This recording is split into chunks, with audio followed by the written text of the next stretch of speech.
Thanks for staying with us here at 7:30. I'm Nia Watson, and we want to get you to the very latest on Tropical Storm Isaias.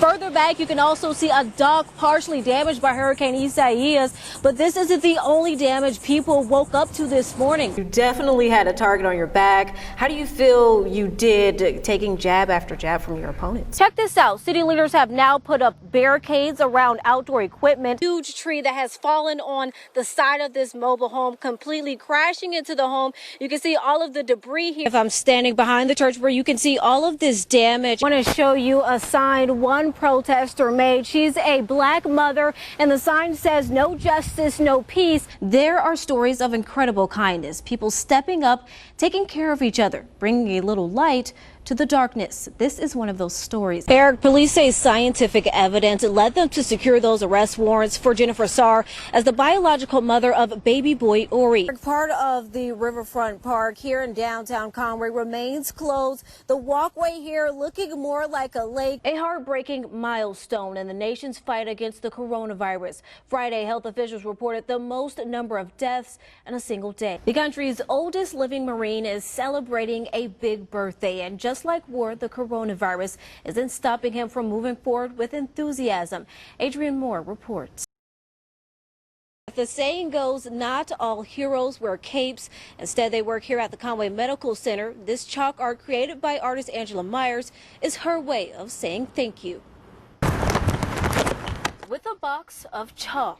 I use a lot of different chalks. Angela Myers is making the walkway here at Conway Medical Center come to life. I like whimsical techniques. Each stroke made with great admiration.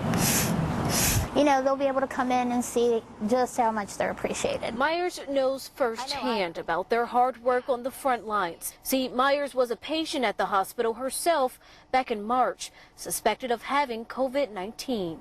They were giving me breathing treatments, which was so helpful at the time. And it was just really good care. Turns out Myers had acute respiratory distress, not COVID-19.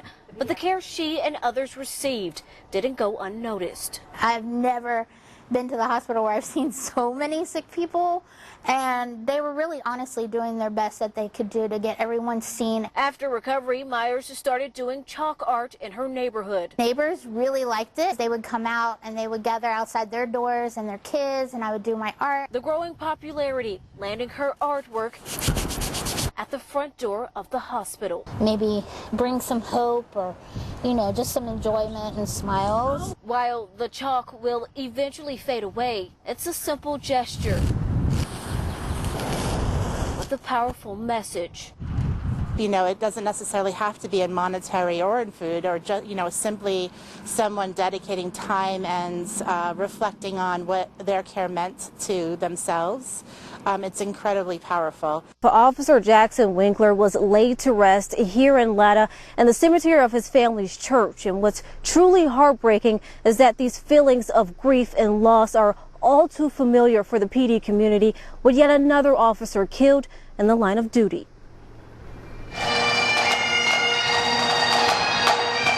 It starts the same. Family and friends walk in and take their seats. Law enforcement from all over the state packed the Florence Center. A heartfelt song.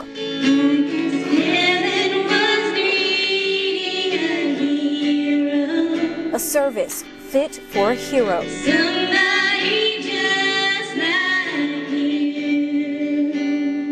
Today, that hero is 26-year-old Jackson Winkler, a young man with a burning desire to help others. A very sweet guy, always wanting to help people and always willing to be there when anyone needed him. But whatever he did, he was passionate about it.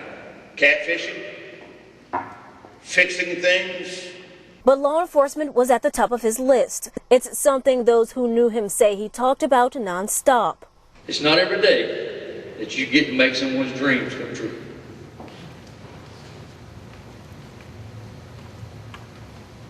I was afforded that chance. Airport Public Safety Chief Robert Norton says Winkler joined the department in August of 2019. And he quickly made himself one of the crew. He didn't meet a stranger at the airport. as if I know he met a stranger anywhere. Winkler just inches away from his goal of becoming a certified officer when his life was cut short. On January 5th, he was shot and killed while performing a traffic stop at the Florence Regional Airport.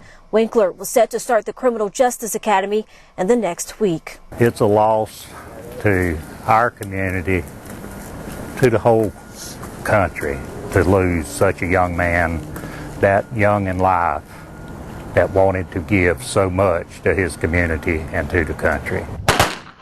But his death was not in vain.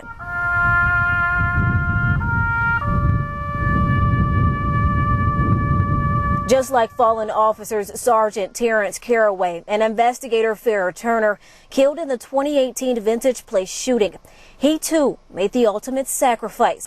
Because every one of them got up every day, loving their job, their family, their community, and the people in them. And he too will always be remembered as a hometown hero.